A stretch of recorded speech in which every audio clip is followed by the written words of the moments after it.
கொத்தாக அமெரிக்காவில் அனுமதியின்றி சுற்றித் திரிந்த அயல் நாட்டவர்களை அமெரிக்கா வெளியேற்றி வருகின்றது.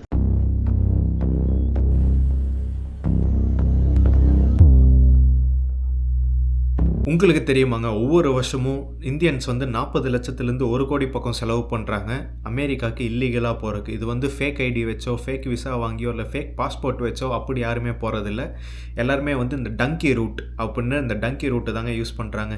இந்தியாவிலேருந்து சவுத் அமெரிக்கா, சென்ட்ரல் அமெரிக்கா கண்ட்ரிஸ்க்கு ட்ராவல் பண்ணிவிட்டு அங்கேருந்து இந்த மெக்சிகோ அமெரிக்கா பார்டர் ரீச் ஆகி அமெரிக்காவுக்குள்ளே போடுறாங்க. ஸோ இவ்வளோ காசு செலவு பண்ணி அந்த டேஞ்சரஸ் ரூட் எடுத்து, அந்த டங்கி ரூட் எடுத்து போகிறதுக்கு நம்ம டூரிஸ்ட் விசா எடுத்துகிட்டு அமெரிக்காவுக்குள்ளே போயிட்டு ஓவர் ஸ்டே பண்ணலாமே, சீப்பாக முடிஞ்சிரும் அப்படின்னு நீங்கள் நினச்சிருப்பீங்க. அதே மாதிரி நானும் பல டைம் நினச்சிருக்கேன், இதுக்கு இவ்வளோ செலவு பண்ணி போகிறாங்க அப்படின்னு. ஸோ இந்த டங்கி ரூட்டுக்கும் இந்த டூரிஸ்ட் விசா எடுத்து அங்கே ஓவர் ஸ்டே பண்ணுறதுக்கும் என்ன வித்தியாசம் அப்படிங்கிறதாங்க இந்த வீடியோவில் நம்ம பார்க்க போகிறோம். So hello and welcome back. So போன வீடியோவில் எம்பசினா என்ன, எம்பசியோட ப்ராசஸ் பற்றி நம்ம ஒரு வீடியோ போட்டிருப்போம். சேனலுக்கு யாராச்சும் புதுசாக வந்திருந்தீங்கன்னா அந்த தமிழ் பயணங்கள் சேனலில் நம்ம ட்ராவல் பண்ணுவோம். இது வரைக்கும் 46 கண்ட்ரி நம்ம ட்ராவல் பண்ணியிருக்கோம். பல விளாக்ஸ் போட்டிருக்கோம். ஆஃப்ரிக்கா, ரஷ்யா, சென்ட்ரல் ஏஷியா எல்லா கண்ட்ரிஸ்க்கும் நம்ம ட்ராவல் பண்ணியிருக்கோம். புதுசாக வந்திருந்தீங்கன்னா மறக்காமல் பழைய வீடியோஸ்லாம் செக் பண்ணிட்டு லைக் பண்ணி, கமெண்ட் பண்ணி, ஷேர் பண்ணி அதுக்கப்புறம் சப்ஸ்கிரைப் பண்ணி பாருங்கள். ஸோ இந்த வீடியோக்குள்ளே நம்ம இந்த dunki root and tourist visa அதை பற்றி தான் நம்ம பார்க்க போகிறோம். ஸோ ரீசெண்டாக போன வருஷம் பார்த்துருந்தீங்கன்னா ஷாருக் கான் நடித்த ஒரு டங்கின்னு ஒரு படம் வந்திருக்கும். அந்த படம் எத்தனை பேர் பார்த்துருக்கீங்கன்னு தெரில. பட் அந்த படம் தான் இந்த வீடியோவில் நான் எக்ஸ்பிளைன் பண்ண போகிறேன். அந்த டங்கி, அந்த படத்தில் ஷாருக் கான், டாப்ஸி, அதுக்கப்புறம் இன்னொருத்திங்க அந்த நார்த் இந்தியன் ஆக்டர்ஸ் பேர்லாம் தெரிலங்க. ஸோ அவங்க எல்லாமே யூகே போகிறதுக்காக ஒரு ஏஜென்ட்டுக்கிட்ட போவாங்க.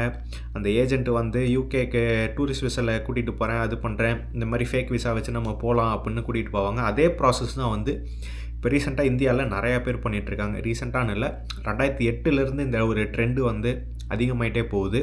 நம்ம ஃபஸ்ட்டு டூரிஸ்ட் விசா பற்றி பார்த்துடலாங்க. உங்களுக்கு நீங்கள் அமெரிக்கா போகணுன்னா டூரிஸ்ட் விசாவுக்கு B1 இல்லை B2 விசா அப்ளை பண்ணணும். அதில் இருக்க சேலஞ்சஸ் என்னென்னு பார்த்தீங்கன்னா, விசா அப்ரூவல் கொஞ்சம் கஷ்டங்க. இந்த யூஎஸ்ஏக்கு விசா அப்ரூவல் ரேட்டிங்கு கொஞ்சம் கஷ்டம். அதுலேயும் எஸ்பெஷலாக இந்த சிங்கிள் இந்தியன்ஸாக இருந்தால், அதுவும் சிங்கிள் இந்தியன் மேல்ஸ், அதுவும் எஸ்பெஷலாக இந்த குஜராத், பீகார், மத்திய பிரதேஷ், ஹரியானா அந்த மாதிரி இடத்துலேருந்து வந்தால் விசா ரிஜெக்ஷன் ரேட்டு ரொம்பவும் அதிகமாக இருக்குது. அப்படியே உங்களுக்கு விசா கிடச்சி நீங்கள் ஏர்போர்ட்டு போனீங்கன்னா ஏர்போர்ட்டில் உங்களை இமிக்ரேஷன் அத்தாரிட்டிஸ் நிப்பாட்டி கேள்வி கேட்பாங்க. அதையும் தாண்டி நீங்கள் போயிட்டீங்கன்னா அந்த டூரிஸ்ட் விசாவில் நீங்கள் போகும்போது உங்களுக்கு ஒர்க் பர்மிட்டு கிடைக்காது, உங்களால் அங்கே வேலை செய்ய முடியாது. ஸோ அந்த ஒர்க் பர்மிட்டும் கிடைக்காது, உங்களால் வேலையும் பண்ண முடியாது, காசும் இருக்காது. இந்த டூரிஸ்ட் விசாவில் நீங்கள் ஓவர் ஸ்டே பண்ணி உங்களை அந்த யூஎஸ் அத்தாரிட்டிஸ்லாம் பிடிச்சாங்கன்னா உங்களை டிபோர்ட் பண்ணுறதுக்கான சான்ஸ் அதிகமாக இருக்குது. டிபோர்ட்னா நீங்கள் அமெரிக்காவில் மாட்டிக்கிட்டீங்க அப்படின்னா உங்களை இந்தியாவுக்கு திரும்ப அமுச்சுடுவாங்க. அமுச்சுட்டுட்டு உங்கள் மேலே ஒரு தடை விதிக்கிறதுக்கும் வாய்ப்பு இருக்குது, உங்களுக்கு பெனால்ட்டி போடுறதுக்கும் வாய்ப்பு இருக்குது, இல்லைனா அமெரிக்காலேயே ஜெயிலில் இருக்கிறதுக்கும் வாய்ப்பு இருக்குங்க. ஸோ இப்போ நம்ம இந்த டங்கி ரூட்டை பற்றி பார்த்துடலாம். ஸோ இந்த டங்கி ரூட்டில் ப்ராசஸ் என்னென்னா, நீங்கள் இந்தியாவிலேருந்து பிரேசில், ஈக்வடார், இல்லை இந்த Panama, south America, central American countries எங்கே இந்தியன் பாஸ்போர்ட்டுக்கு ஈஸியாக விசா தராங்களோ அந்த கண்ட்ரிக்கு உங்களை ஏஜென்ட் அமுச்சுடுவாங்க. அங்கே இருந்து நீங்கள் பல நாடு கடந்து போகணும். பனாமாவில் இருக்க அந்த டேரியன் கேப்புன்னு ஒன்று சொல்லுவாங்க, அதுதான் வேர்ல்ட்ஸ் டேஞ்சரஸ் ஒரு ஃபாரஸ்ட் மாதிரி. நீங்கள் இதை ரிஸ்க் எடுத்து போகிறதுல நிறையா பேர் பாதி வழியிலே இறந்துடுவாங்க. நீங்கள் போகிற இடத்துல பாதி நாள் சாப்பாடு கிடைக்காது, தண்ணி கிடைக்காது, உங்களால் நிம்மதியாக தூங்க முடியாது. அதுவும் இந்த டேரியன் கேப்பில் ட்ரக்ஸு ஸ்மகிள் பண்ணுறீங்க அந்த கேங்கு கூட இருக்கும். நீங்கள் அந்த கேங்கையும் சமாளித்து நீங்கள் போகணும். அந்த கேங் மெம்பர்ஸே சில டைம் காசு கேட்டு உங்களை கொல்றதுக்கும் வாய்ப்பு இருக்குது. ஸோ இதெல்லாமே தாண்டி நீங்கள் சக்ஸஸ்ஃபுல்லாக மெக்சிகோ அமெரிக்கா பார்டர் போயிட்டு அங்கே இந்தியன்ஸ் என்ன பண்ணுவாங்க அப்படின்னு கேட்டாங்கன்னா, அங்கே இருக்க அந்த யூஎஸ் பார்டர் கார்ட்ஸ் இருக்காங்க பார்த்தீங்களா, அந்த பார்டர் கார்ட்ஸ் கிட்ட சரண்டர் ஆயிடுவாங்க. அந்த பார்டர் அத்தாரிட்டிஸ் கிட்ட சரண்டர் ஆனதுக்கப்புறம் உங்களை அசைலம் நீங்கள் இது பண்ணுவாங்க, அப்ளை பண்ணுவாங்க. உங்களை அசைலம் உங்கள் ப்ராசஸ் அந்த கோர்ட்டில் இருக்கிற வரைக்கும் நீங்கள் லீகலாக அமெரிக்காவில் வேலை செய்யலாம், நீங்கள் லீகலாக அமெரிக்காவில் தங்கலாம். அந்த அசைலம் கேஸ் அந்த கோர்ட் இது கிட்டத்தட்ட 3லேருந்து 5 வருஷம் வரைக்கும் நடக்கும். இந்த 3லேருந்து 5 வருஷம் வரைக்கும் உங்களுக்கு அந்த லீகல் ஸ்டே ஒரு பெர்மிட் கிடைக்கும், நீங்கள் வேலை செய்யலாம், உங்களுக்கு அங்கே ஒரு ப்ரொடெக்ஷனும் இருக்குங்க. ஸோ 2023 மட்டும் கிட்டத்தட்ட 43,000 இந்தியன்ஸ் அரெஸ்ட் பண்ணியிருக்காங்க அந்த பார்டரில். 2020 எத்தனை பேர் இருந்தாங்கன்னு உங்களுக்கு தெரியுமா? 2020 அந்த இந்தியன்ஸ் வெறும் 1000 பேர் தான் இருந்தாங்க. 2023 43,000 பேர். எவ்வளோ பெரிய வித்தியாசம்னு நீங்களே பார்த்துக்கோங்க. அதே மாதிரி 2023 கணக்குப்படி அமெரிக்காவில் 7,25,000 இந்தியன்ஸ் வந்து இல்லீகலாக சட்டவிரோதமாக அங்கே தங்கிட்டு இருக்கிறதா ஒரு கணக்கு இருக்குங்க. மெக்சிகன்ஸ், சால்வதோரியன், அந்த எல் சால்வதோர், இந்த 2 கண்ட்ரிக்கு அப்புறம் அங்கே அதிகமாக இல்லீகலாக தங்குறதுல இந்தியன்ஸ் வந்து 3வது இடத்துல இருக்காங்க. அதே மாதிரி இந்த அசைலம், அந்த அகதியாக கேட்டு அங்கே சப்மிட் பண்ணுறாங்கன்னு சொன்னோம் பார்த்தீங்களா, அந்த இதில் வந்து 2018 9,000 இருந்திருக்கு. 2023 51,000 பேர் பக்கம் இது அசைலம் கேட்டு கிளைம் பண்ணியிருக்காங்க. ஸோ இது தாங்க டங்கி ரூட்டுக்கும் டூரிஸ்ட் விசாவில் ஓவர் ஸ்டே பண்ணுறதுக்கும் இருக்க வித்தியாசம். நீங்கள் டூரிஸ்ட் விசாவில் எடுத்துகிட்டு அங்கே போய்ட்டு ஓவர் ஸ்டே பண்ணிங்கன்னா உங்களுக்கு எந்த ஒரு ப்ரொடெக்ஷனும் கிடைக்காது. இதே டங்கி ரூட்டில் நீங்கள் போனீங்கன்னா உங்களுக்கு அசைலம் இருக்கும். அந்த கேஸ் வந்து 3லேருந்து 5 வருஷம் வரைக்கும் நடக்கும். அது அந்த அந்த கேப்பில் வந்து நீங்கள் அமெரிக்காவில் வேலை செய்யலாம். அப்படியே உங்களுக்கு அசைலம் வந்து அவங்க வந்து அப்ரூவ் பண்ணிட்டாங்க அப்படின்னா நீங்கள் வந்து உங்கள் ஃபேமிலியே நீங்கள் வந்து யூஎஸ்க்கு கூட்டிகிட்டு போகலாம். அந்தளவுக்கு ஒரு ப்ராசஸ். ஸோ இதனால தான் வந்து நிறையா இந்தியன்ஸ் இந்த டேஞ்சரஸ் ரூட்டை எடுத்து அந்த ரிஸ்க் எடுத்து அங்கே போகிறாங்க. இதில் நீங்கள் நியூஸில் வந்து நிறையா பார்த்துருக்கலாம். 2022 2023 கனடா அண்ட் அமெரிக்கா பார்டரில் ஒரு குஜராத் ஃபேமிலி, மொத்த ஃபேமிலியுமே வந்து அந்த ஸ்னோவில் வந்து இறந்துட்டாங்க அப்படின்னு வந்துருக்கும். அந்த பார்டர் கிராஸ் பண்ணும்போது ஸ்னோவில் இறந்துட்டாங்கன்னு இருக்கும். இதே மாதிரி இப்போ ரீசெண்டாக ட்ரம்ப் வந்து நிறையா இந்தியன்ஸை காலில் சங்கிலி கட்டி அமுச்சு விட்டாங்க, ஒரு மாதிரி ட்ரீட் பண்ணாங்க அப்படின்லாம் இருக்கும். இதை இப்போ ரீசெண்டாக நீங்கள் பார்த்துட்ருப்பீங்க இந்த மாதிரி நியூஸ் எல்லாமே.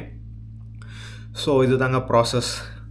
அந்த ஏஜென்ட்டுக்கு 40 லட்சத்துலேருந்து 1 கோடி செலவு பண்ணுறாங்கன்னு சொன்னோம் பார்த்தீங்களா, அதுலேயுமே வந்து ஒவ்வொரு கிளையண்ட்டுக்கும் ஒவ்வொரு வேலை போகுது. இப்போ நீங்கள் ஒரு கிளைண்ட்டாக இருந்து நீங்கள் ஒரு ஏஜென்ட்டுக்கிட்ட போனீங்கன்னா அவங்க வந்து உங்களுக்கு பேக்கேஜ் எல்லாம் கொடுக்குறாங்களாமா. உங்களுக்கு இந்த டூர் பேக்கேஜ் மாதிரி அந்த இதுலேயும் பேக்கேஜ் இருக்குது. இந்த பேசிக், எக்கனாமி, ப்ரிவிலேஜ் அந்த மாதிரி இருக்குது. பேசிக்னால் உங்களை வந்து ஒவ்வொரு பார்டருக்கும் கூட்டிகிட்டு போயிட்டு இல்லை கைட் பண்ணுறது மட்டும். இப்போ அந்த ஹை அண்டு ப்ரிவிலேஜ் இதுன்னு போனால் ஃபேக் ஐடி கொடுக்கறது, ஃபேக் விசா இல்லை ஃபேக் டாக்குமெண்ட்ஸ்லாம் கொடுத்து உங்களை ஓரளவுக்கு சொகுசாக கொண்டு போய் அந்த பார்டர் பக்கத்தில் இறக்கி விட்ற அளவுக்கு இதில் ப்ரீமியம் பேக்கேஜஸ்லாம் இருக்குங்க. இதில் ஃபுல்லாகவே வந்து ஏஜென்ஸே அந்த ஃபுல் காசும் வச்சுக்கிறது இல்லை. இதில் அவங்க அந்த ஃபேக் ஐடி அடிக்கிறதுக்கு காசு செலவு பண்ணணும். அதே மாதிரி பார்டரில் சில, இப்போ இந்த மெக்சிகோ பார்டர் இல்லை இந்த பனாமா, இந்த ஈக்வடோர், பிரேசில், இங்கே போகிற எல்லா கண்ட்ரீஸ்லையுமே வந்து எல்லா இமிக்ரேஷன் அத்தாரிட்டிஸுக்குமே தெரியும் இப்படி இந்தியன்ஸ் இங்கே நிறையா வர்றது வந்து அங்கே தான் போகிறாங்க அப்படின்னு. சில அத்தாரிட்டிஸ்க்கு லஞ்சம் கொடுத்தாகணும். அதுக்கு எல்லாமே செலவு பண்ணுறதாங்க இந்த 40 லட்சத்துலேருந்து 1 கோடி. அதுலேயும் நிறையா இந்தியன்ஸ் வந்து அவங்க நிலத்தை விற்கிறது, வீடு விற்கிறது, அவங்க மொத்த காசையும் சேர்த்து வச்சிருந்த மொத்த காசையும் ஸ்பெண்ட் பண்ணி போகிறாங்க. இப்போ ரீசெண்டாக நான் நியூஸில் பார்த்தது வந்து ஒரு குஜராத் பையன் அங்கே போயிட்டு 9 நாளோ என்னமோ தான் இருந்திருக்காரு போல். அந்த 9 நாள்லேயே மாட்டிக்கிட்டு திரும்ப இந்தியா வந்திருக்காங்க. அவங்க கிட்டத்தட்ட 50 லட்சமோ என்னமோ ஸ்பெண்ட் பண்ணியிருக்காங்க. எனக்கு சில டைம் நான் வந்து யோசிப்பேன், இந்த 50 லட்சம், இந்த 1 கோடி வந்து நம்ம ஊரில் இருந்தால் நம்ம ஊர்லேயே வந்து வேறு லெவலில் வாழலாம். இந்த 1 கோடி 50 லட்சங்கிறது வந்து கன்ஃபார்ம் வந்து லோ இன்கம் கிளாஸில் வராது. எனக்கு தெரிஞ்ச மிடில் இன்கம் எக்கனாமி ஃபேமிலியில் கூட இந்த 50 லட்சம் 1 கோடிங்கிறது கூட வராது. 1 கோடி இருக்கும்போது இந்தியாவிலேயே எவ்வளவோ பிஸ்னஸ் ஆரம்பிக்கலாம், எவ்வளவோ நிறையா விஷயங்கள் இந்தியாவிலேயே பண்ணலாம். பட் அதையும் மீறி இவங்க யூஎஸ் போகிறது வந்து ஒரு தேவையில்லாத ரிஸ்க்கு. என்னையை பொறுத்த வரைக்கும், என்னோடய ஒப்பீனியனில், என்கிட்ட அந்த ஒரு சுச்சுவேஷனில் இருந்து என்னால் இப்போ இந்த வீடு விற்று 1 கோடி சம்பாதிக்க முடியும், இந்த 1 கோடி எடுக்க முடியும் அப்படின்னா நான் யூஎஸ் போகிறத விட்டுட்டு நான் அந்த காசை வச்சு இந்தியாவிலே ஏதோ ஒன்று பண்ணலான்னு தான் நான் யோசிப்பேன். பட் குஜராத் அண்ட் பஞ்சாப், ஹரியானா இவங்க மைண்ட் செட் எல்லாமே வேறு மாதிரி இருக்குது. ஸோ இப்போ நான் பேசின வரைக்கும் மேலே அந்த நார்த் இந்தியன்ஸ் மட்டும்தான் இந்த மாதிரி இந்த டங்கி ரூட் எடுக்கிறது, இந்த இல்லீகல் வழியாக போகிறது அப்படின்னு இருக்காங்கன்னு நீங்கள் நம்புனீங்கன்னா அது ஒரு தப்பு. தமிழ்நாட்டுக்காரங்க நிறையா பேர் இருக்காங்க. என்ன அவங்கள பற்றி நியூஸில் தான் வரல, அதனால் நமக்கு தெரியல, இல்லை பெரிய இன்ஃபர்மேஷன் கிடைக்கிறதில்ல. நம்ம இந்த குஜராத், ஹரியானா, பஞ்சாப் அவங்கள கம்பேர் பண்ணும்போது தமிழ் ஆளுங்க கம்மி தான். ஸோ இந்த ட்ரெண்டு வந்து ஃபஸ்ட்டு வந்து யூகேக்கு தாங்க போயிட்டு இருந்தது. ஒரு கணக்குப்படி ஒவ்வொரு மாதமும் யூகேலேருந்து 150 பேரை வந்து இந்தியாவுக்கு திரும்ப அமுச்சுட்டுட்டே இருந்தாங்க. இந்த யூஎஸ், கனடா, இந்த ஃப்ரான்ஸ், இந்த ட்ரெண்டெல்லாம் வரக்கு முன்னாடி இந்தியன்ஸ் ப்ரிஃபர் பண்ண ஒரு கண்ட்ரி வந்து யூகே தான். யூகே போகிறக்கு என்னென்னா ஒரு ஷெங்கன் விசா எடுத்துகிட்டு இந்த மாதிரி போலண்டு, ஜெர்மனி, ஃப்ரான்ஸ் வந்துட்டு ஃப்ரான்ஸ்லேருந்து யூகே போகிறக்கு ஒரு சின்ன டனல் மாதிரி இருக்கும். அந்த டனல் எடுக்கிறாங்க, இல்லை கப்பல் எடுத்து நிறையா பேர் போயிட்டுருக்காங்க. இப்போவும் 2023, 2024, 2025லேயுமே வந்து இன்னும் அந்த ட்ரெண்ட் இருக்குது. யூகேயில் இருக்க ட்ரெண்ட் இருக்குது. பட் யூகேவை கம்பேர் பண்ணும்போது இப்போ ரீசெண்டாக 2018, 2017 யூஎஸ்க்கு போகிற ட்ரெண்டு தாங்க ரொம்ப அதிகமாகிருச்சு. வந்து நான் ட்ராவல் பண்ண 46 கண்ட்ரியில் நான் ட்ராவல் பண்ணியிருக்கேன்னு சொன்னேன் பார்த்தீங்களா, அதில் வந்து நான் ரொமேனியா ட்ராவல் பண்ணும்போது, மொல்டோவா ட்ராவல் பண்ணும்போதும் நான் நிறையா தமிழ் ஆளுங்களை பார்த்தேன், நிறையா இந்தியன்ஸை பார்த்தேன். கசகஸ்தானில் நான் பார்த்தேன். உஸ்பெகிஸ்தானில் நான் கொஞ்சம் இந்தியன்ஸை பார்த்தேன். இந்த மாதிரி எல்லாமே. அதுக்கப்புறம் அர்மேனியாலேயும் நான் நிறையா இந்தியன்ஸை பார்த்தேன். அவங்க எல்லாத்துக்குமே இப்போ நான் Armenia, Romania, Bulgaria, Kazakhstan, Uzbekistan சொன்னால் பார்த்தீங்களா, அதெல்லாமே வந்து அவங்களோட ஒரு ஃபஸ்ட்டு பாயிண்ட் ஆஃப் என்ட்ரி மாதிரி தான். நான் வந்து மொல்டோவாவில் ஒருத்தரை பார்த்தேன். நான் அப்போ வந்து மொல்டோவா வந்து 2023 நான் ட்ராவல் பண்ணியிருந்தேன். அப்போ நான் வந்து ஒரு 21 வயசு பையன், காரைக்குடி சேர்ந்தவங்க.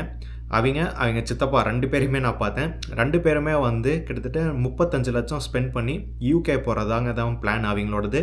அதாவது அவங்க சொன்ன ஏஜென்ட் வந்து என்ன பிளான்னா, இந்தியாவிலேருந்து கிர்கிஸ்தானுக்கு வந்து ஒரு மெடிக்கல் காலேஜ் போட்டாங்களாமா, மெடிக்கல் யூனிவர்சிட்டி அப்ளை பண்ணி. இத்தனைக்கும் அந்த பையன் வந்து 10th கூட பாஸ் ஆகலை அப்படின்னு அந்த பையன்கிட்ட சொல்லிட்டு இருந்தான். அவங்ககிட்ட ஒரு 1.5 மணி நேரம் நாங்கள் ஒரே ஹாஸ்டலில் தான் ஸ்டே பண்ணியிருந்தோம். ஸோ அந்த பையன் வந்து சொல்கிறதான் 10th கூட அந்த பையன் பாஸ் பண்ணலையாமா. ஏன்னா அந்த பையனுக்கு வந்து 12th பாஸ் பண்ண மாதிரி ஒரு ஃபேக் டிகிரி அடித்து கிர்கிஸ்தானில் இருக்க ஒரு மெடிக்கல் யூனிவர்சிட்டியில் அட்மிஷன் வாங்கி அந்த பையன் வந்து கிர்கிஸ்தானில் 6 மாதம் அந்த பையன் எங்கள் சித்தப்பா 2 பேருமே வந்து கிர்கிஸ்தானில் போயிட்டு ஸ்டே பண்ணிவிட்டு கிர்கிஸ்தானில் இருந்து மொல்டோவா வந்துருந்தாங்க. அப்போ தான் நான் அவங்கள பார்த்தேன். அங்கே நான் பார்க்கும்போது அவங்களோட பிளான் வந்து மொல்டோவாவிலேருந்து அடுத்தது உக்ரைன் போகிறது தான் அவங்க பிளான் ஆமாம். உக்ரைன்லேயும் மெடிக்கல் யூனிவர்சிட்டிக்கு சீட்டு வாங்கியிருந்திருக்காங்க. யுக்ரைன் போயிட்டு அங்கே ஒரு வாரம் 2 வாரம் ஸ்டே பண்ணிவிட்டு உக்ரைன்லேருந்து போலாண்டு பார்டர் வழியாக ஷெங்கன் ஜோனுக்குள்ளே என்ட்ரி ஆகி, ஏன்னா இப்போ வந்து நான் பார்த்தது 2023 அப்போ தான் இந்த ரஷ்யா உக்ரைன் சண்டைலாம் போயிட்டு இருந்தது. ஸோ இந்த மாதிரி நாங்கள் இங்கே வந்தோம், உக்ரைன்லேருந்து நாங்கள் இப்போ இந்தியா போகிறோம் அப்படின்னு போலாண்டு வழியாக எக்ஸிட் ஆகிடுறாங்களாமா. போலாண்டு வழியாக எக்ஸிட் ஆகி அங்கேருந்து பஸ்ஸு இல்லை ஏதோ ஒன்று எடுத்து ஃப்ரான்ஸ் போயிட்டு, ஃப்ரான்ஸ்லேருந்து நான் முன்னாடி சொன்ன மாதிரி அந்த டனல் ஒரு இது போகும், அங்கேருந்து யூகே போகிறது தான் பிளான் ஆமாம். அந்த பையன்கிட்ட கேட்கும்போது சொல்கிறாங்க, இந்த மாதிரி நான் யூகே போயிட்டு ஒரு ரெஸ்டாரண்ட்டில் தான் நான் வேலை செய்ய போகிறேன், அங்கே நான் ஆல்ரெடி என்னோடய ஏஜென்ட் வந்து வேலைலாம் இருக்குதுன்னு சொல்லிட்டாங்க, 6 பவுண்டு தரேங்க, எனக்கு வந்து ஒரு நாளுக்கு 6 பவுண்டு எனக்கு சேலரி வரும் அப்படின்னாங்க. அப்போ தான் யோசித்தேன், யூகேயில் வந்து 6 பவுண்டுங்கிறது ஒன்றுமே இல்லை.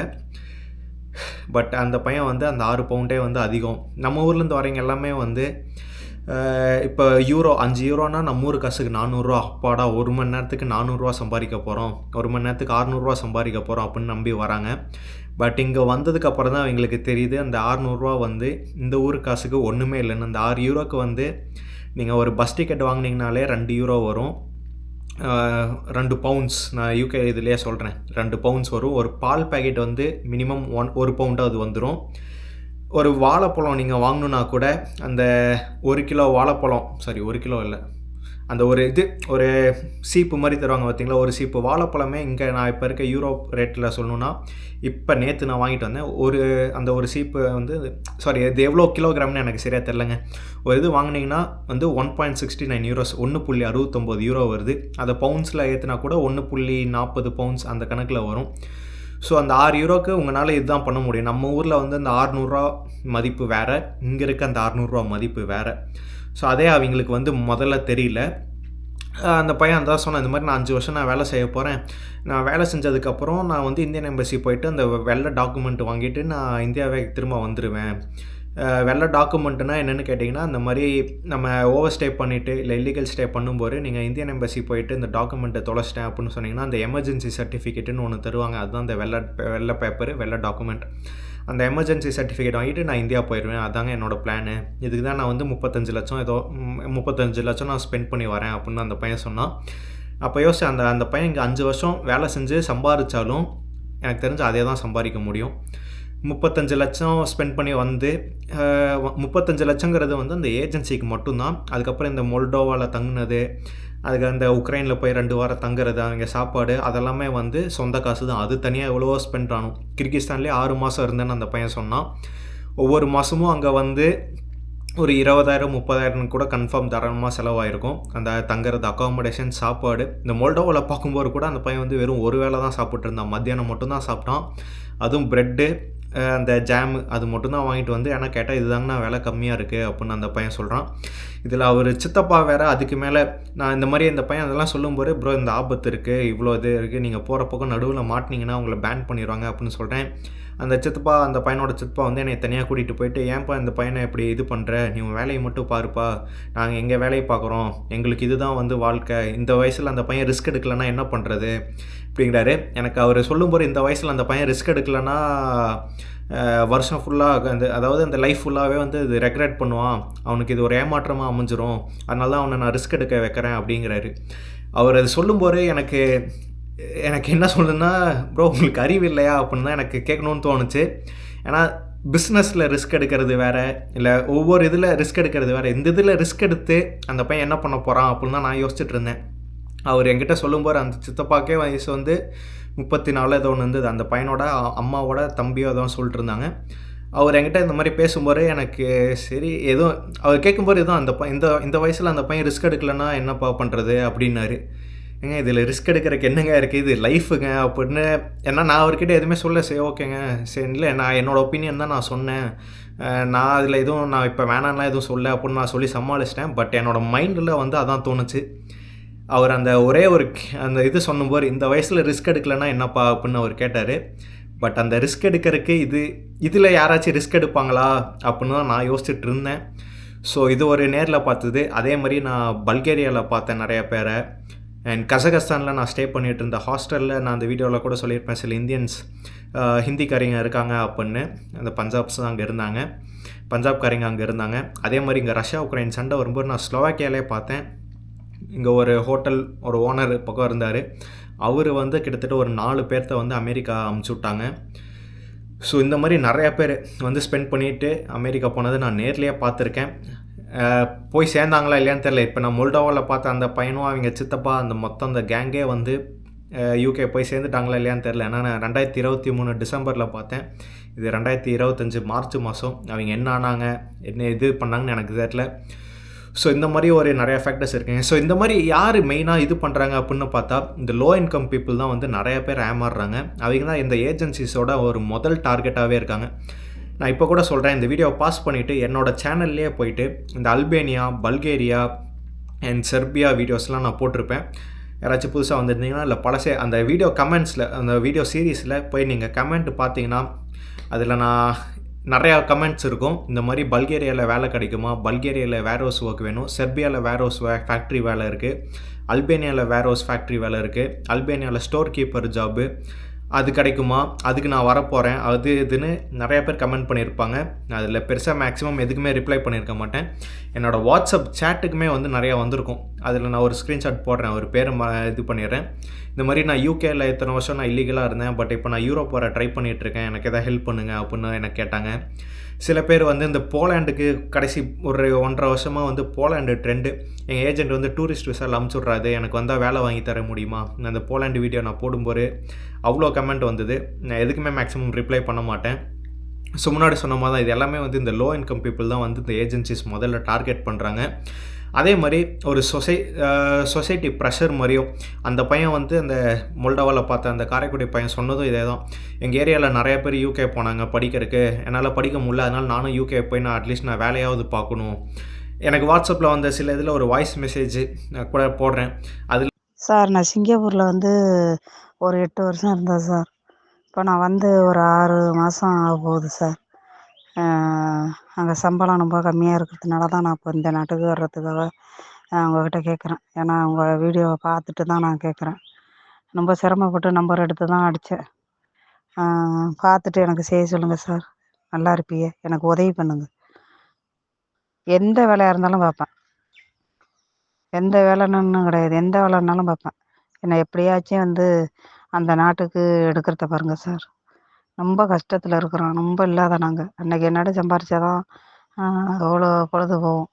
பச்சை பிள்ளை வர வச்சு ஒருத்தர் கேட்டது வந்து இதுதான், நான் 10வது வரைக்கும் தான்ப்பா படிச்சிருக்கேன், எனக்கு யூரோப்பில் வந்து வேலை செய்யணுங்கிறது ரொம்ப நாள் கனவு, யூரோப்பு மண்ணில் கால் வைக்கணும், எனக்கு அதில் ஏதோ ஒரு ஹெல்ப் பண்ணுங்கள், உங்கள் புண்ணியத்தில் நான் வரேன், அது இதுன்னு ஒன்றுமே தெரியாது.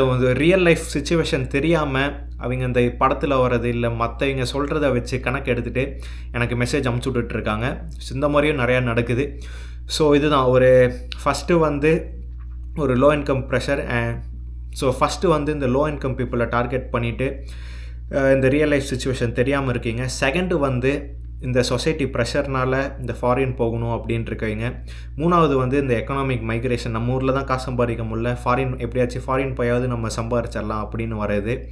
அண்ட் 4th கேட்டகரி வந்து இந்த ஓப்பனாக சொல்லணும்னா இந்த எல்ஜிபிடிக்யூ, இந்த லெஸ்பியன், கே, அவங்களாமே வந்து இந்த மாதிரி சொசைட்டியில் அக்செப்ட் பண்ணாதீங்க, வேறு கண்ட்ரி போய் நான் இருக்கணும் அப்படின்னு நிறைய பேர் இருக்காங்க. நான் வந்து ஒரு சென்னை பையன் ஒருத்தர் இருக்கான், அண்ட் கோயம்புத்தூர் பொண்ணு ஒன்று இருக்குது, அண்ட் ஒரு பாம்பே பையன் இருக்கான். இவங்க எல்லாமே இந்த லெஸ்பியன், கே. அவங்க வந்து இப்போ வந்துட்டு நான் வந்து இந்தியாவே திரும்ப நான் போக மாட்டேன், எல்லாமே நான் இங்கே தான் செட்டில் ஆக போகிறேன் அப்படின்னு அவங்க இருக்காங்க. But that is different. இவங்க வந்ததெல்லாமே வந்து காலேஜ் படிக்க வந்தாங்க, காலேஜ் படிச்சுட்டு இங்கே அப்படியே ஒர்க் பண்ணிவிட்டு அப்படியே இங்கே செட்டில் ஆகிறாங்க. இந்த மாதிரி ஏஜென்ட்ஸ்கிட்ட காசு கொடுத்து இந்த மாதிரி டங்கி ரூட் ஆர் அந்த டூரிஸ்ட் அதில் வரல. பட் நிறையா பேர் இதுக்கும் ட்ரை பண்ணுறாங்க. ஃபார் எக்ஸாம்பிள் இந்த ஜலாந்தரில் ஒரு பஞ்சாப் பையன் வந்து இது மாதிரி தான் ட்ரை பண்ணியிருக்கான். அவன் வந்து கேவாக இருந்திருக்கான். அந்த சொசைட்டியில் வந்து வேர்பல் அப்யூஸ் டெய்லி நடந்திருக்கு.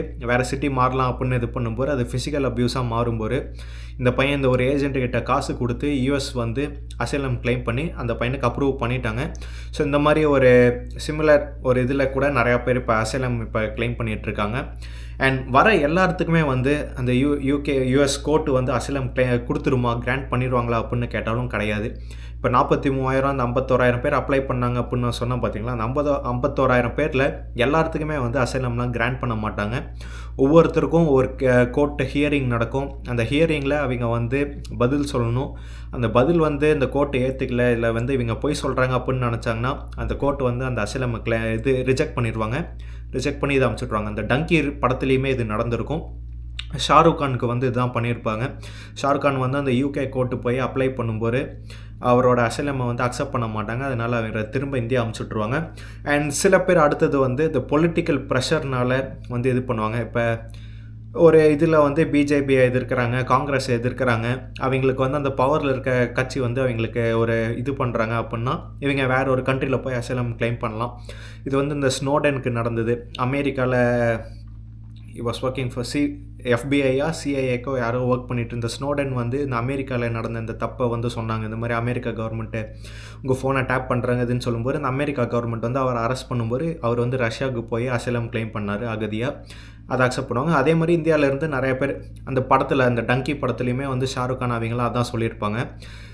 டாப்ஸி அவங்க எல்லாமே போயிட்டு இந்தியாவில் வந்து ஒரு ஆபத்து இருக்குது, எனக்கு பொலிட்டிக்கல் ஆபத்து அப்படின்னு சொல்லிட்டு அப்புறம் அவங்களே வந்து திரும்ப இந்தியா வரணும் அந்த நினைக்கும் போது இந்தியன் கவர்மெண்ட் வந்து அவங்கள அலோவ் பண்ண மாட்டாங்க. அசைலம் அப்போ நீங்கள் வந்து இந்தியாவில் ஆபத்து இருக்குதுன்னு சொன்னீங்க, இப்போ எதுக்கு நீங்கள் இந்தியா போகணும் அப்படின்னு. அதெல்லாமே வந்து ஒரு ஃபேக் ரீசனில் அப்ளை பண்ண ஒரு அசைலம். ஸோ இந்த மாதிரி மக்கள் வந்து நிறைய அந்த 5 வகையான கேட்டகரி இருக்குங்க. முன்னாடி சொன்ன அந்த 5 வகையான கேட்டகரி பீப்புள் தான் அதிகமாக வந்து ஃபாரினுக்கு போகணும். அண்ட் அன்எம்ப்ளாய்மெண்ட் இதுதான் முக்கியமான இது. நம்ம ஊரில் வேலை இல்லாமல் இருக்கீங்க தான் நிறையா பேர். ஸோ அந்த அன்எம்ப்ளாய்மெண்ட் ரேட் அதிகம் ஆக ஆக ஆப்பர்ச்சுனிட்டி தேடி வேறு கண்ட்ரிக்கு போகிற கேட்டகரியும் இருக்குங்க. ஸோ அதில் நான் என்னோடய இதெல்லாம் வந்து என்னோடய பர்சனல் ஒப்பீனியனில் வந்து அன்ஸ்கில்டாக இருக்கவங்க வந்து ஸ்கில்லை வளர்த்துக்கிட்டு யூரோப் வர்றது, இல்லை ஸ்கில்லை வளர்த்துட்டு யூரோப், யூஎஸ், யூகே எங்கே போகணுமோ அதை ட்ரை பண்ணி பார்க்கலாம். இந்த மாதிரி டங்கி ரூட்டை வச்சு அங்கே போய்ட்டு இந்த ரெஸ்டாரண்ட்டில் வேலை செய்கிறது, ஃபேக்ட்ரி ஒர்க்கில் வேலை செய்கிறதுக்காக இவ்வளோ காசு செலவு பண்ணி வரக்கு அந்த நீங்கள் கொடுக்குற அந்த 5 லட்சமோ 6 லட்சமோ அது காலேஜ் போயோ இல்லை இந்த ஆன்லைன் கோர்ஸ் எடுத்து ஸ்கில்லை வளர்த்துட்டிங்கன்னா உங்களுக்கு ஆட்டோமேட்டிக்காக இங்கே இருக்க கம்பெனியை வந்து ஸ்பான்சர்ஷிப் பண்ணி உங்களை கூட்டிகிட்டு வருவாங்க.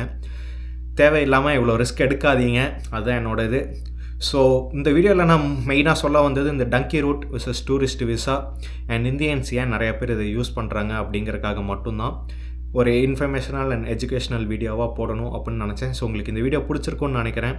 இந்த வீடியோ பிடிச்சிருந்ததுன்னா மறக்காமல் லைக் பண்ணி, கமெண்ட் பண்ணி, ஷேர் பண்ணி, சப்ஸ்கிரைப் பண்ணுங்கள். அடுத்த வீடியோவில் இருந்து ஒரு விசா சீரிஸ் மாதிரி நான் ஒன்று ஆரம்பிக்கிறேன். ஒவ்வொரு இந்தியன் பாஸ்போர்ட்டுக்கு எங்கெல்லாம் விசா, டூரிஸ்ட் விசா தராங்களோ அதை பற்றி ஒரு வீடியோ போடலான் இருக்கேங்க. ஸோ இந்த டங்கி ரூட் இதை வந்து இந்தியன்ஸ் மட்டும்தான் எடுக்கிறாங்க அப்படின்னு இல்லை, உலகத்தில் இருக்க நிறையா கண்ட்ரிஸ் இதை ட்ரை பண்ணுறாங்க. மெயினாக ஏஷியன்ஸ், மிடில் ஈஸ்ட், அந்த Iraq, Syria, Libya and war ஜோனில் இருக்க நிறையா கண்ட்ரிஸ், ஆஃப்ரிக்கன்ஸ் வந்து அதிகமாக யூரோப்புக்கு தான் ட்ரை பண்ணிகிட்ருக்காங்க. ஏஷியனில் இருக்கவங்க வந்து அதிகமாக இந்த அமெரிக்கா அண்ட் யூரோப் எல்லா பக்கமும் ட்ரை பண்ணிகிட்ருக்காங்க. இந்த அர்மேனியாவில் நான் பார்த்தீங்கன்னா வந்து சில பேர் ரஷ்யா போகணும் அப்படின்னு இருந்தாங்க. அண்ட் எஸ் இந்த மாதிரி நிறையா போயிட்டுருக்கு. ஸோ உங்களுக்கு இந்த மாதிரி ஏதாவது ஒரு பர்சனல் எக்ஸ்பீரியன்ஸ், நீங்கள் யாராச்சும் டங்கி ரூட்டை ட்ரை பண்ணியிருந்தீங்க, ட்ரை பண்ணி ஃபெயில் ஆச்சு, இல்லை உங்களை ஏதோ ஒரு ஏஜென்ட் ஏமாற்ற பார்த்தாரு அப்படின்னா நீங்கள் கீழே உங்கள் எக்ஸ்பீரியன்ஸை கமெண்ட் பண்ணுங்கள். இல்லை உங்களுக்கு தெரிஞ்ச யாராச்சும் இந்த டங்கி ரூட்டை வச்சோ இல்லை இந்த டூரிஸ்ட் விசாவில் போயிட்டு யூரோப்பில் இருக்கீங்க, அதை பற்றி உங்களுக்கு எதாவது இருந்ததுன்னா கீழே தாராளமாக கமெண்ட் பண்ணுங்கள். அண்ட் தேங்க்ஸ் ஃபார் வாட்சிங். அண்ட் அடுத்த வீடியோவில் சந்திப்போங்க.